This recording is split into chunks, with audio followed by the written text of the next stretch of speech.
ভোটারদের ভয় দেখিয়ে গ্রেপ্তার হলেন তৃণমূল নেতা। 24 ঘন্টার মধ্যে তিনি ছাড়াও পেয়ে গেলেন।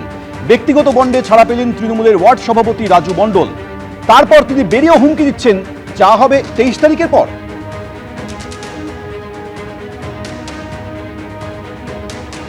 পদ্মফুলে ভোট দেওয়া যাবে না।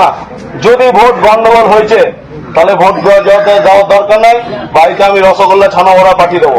আর আমাদেরকে জিতিয়ে যদি কাজ করাতে হয় প্রত্যেকটা বিষয়ে, পাড়ার ছেলে পাড়ার লোক যারা তৃণমূল করে মানুষের পাশে থাকে 24 ঘন্টা তাদেরকে ভোট দিতে হবে।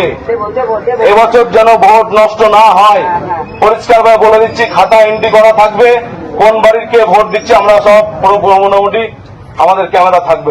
এবার যা ভোট হবে সব লাইভ হবে। পদ্মফুলেও ভোট দেওয়া যাবে না। যদি ভোট গন্ডগোল হয়েছে তাহলে ভোট যাওয়ার দরকার নাই। বাড়িতে আমি রসগোল্লা ছানা ভরা পাঠিয়ে দেবো।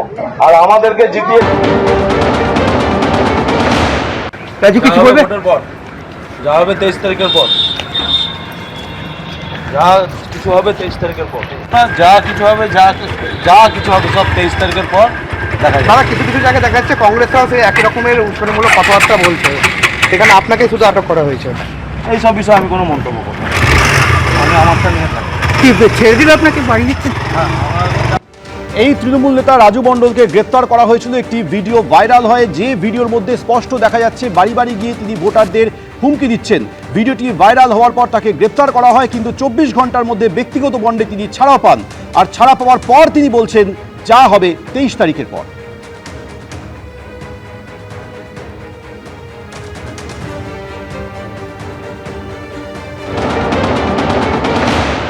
বেরিয়ে তো কোথায় আটক হয়েছে? একটু আগে তো নাকি বেল টেল নিয়ে বেরিয়ে গেল, বেরিয়ে গিয়ে আবার কলার তুলে বলে গেল 23 তারিখের পরে দেখে নেবে, সবকিছু 23 তারিখের পরে হবে। ভাই কাকে কে ধরেছে? এ তো সেফ হোম, কি সুইট হোম মমতা বন্দ্যোপাধ্যায় বলেছিলেন করোনার সময়। তো এ তো দুষ্কৃতিকারীদের সুইট হোম। এই ক্লিপও নির্বাচন কমিশনের দেখা উচিত। যে শরীরী ভাষা, বডি ল্যাঙ্গুয়েজ এই রাজু মণ্ডলের মতন তৃণমূলের নেতাদের কাছে দেখা যাচ্ছে, কানে ইয়ারফোন লাগিয়ে ওয়্যারলেস মাইকে চিৎকার করে সবকিছু বলা হলো, দেখে নেওয়া হবে, এলাকার করিতকর্মা তৃণমূলের লোকেদের ভোট দিতে হবে ইত্যাদি প্রভৃতি। আমরা তো সবই দেখেছি। তারপরে আটক করা হতে না হতেই 24 ঘন্টার মধ্যে বেল দিয়ে দেওয়া হচ্ছে। এই পরিস্থিতিতে কি হচ্ছে বা কি হতে পারে সেটা নিয়ে আমরা সবাই বুঝতে পারছি। এসব চলবে না, দৃষ্টান্তমূলক সাজার দরকার। আমার মনে হয় এইভাবে গণতন্ত্র চলে না।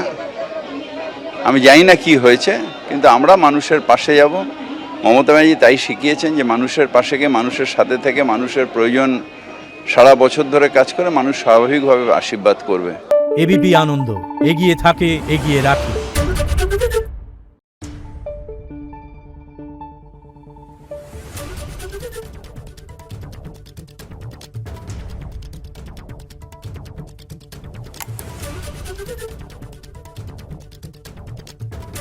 Thank you.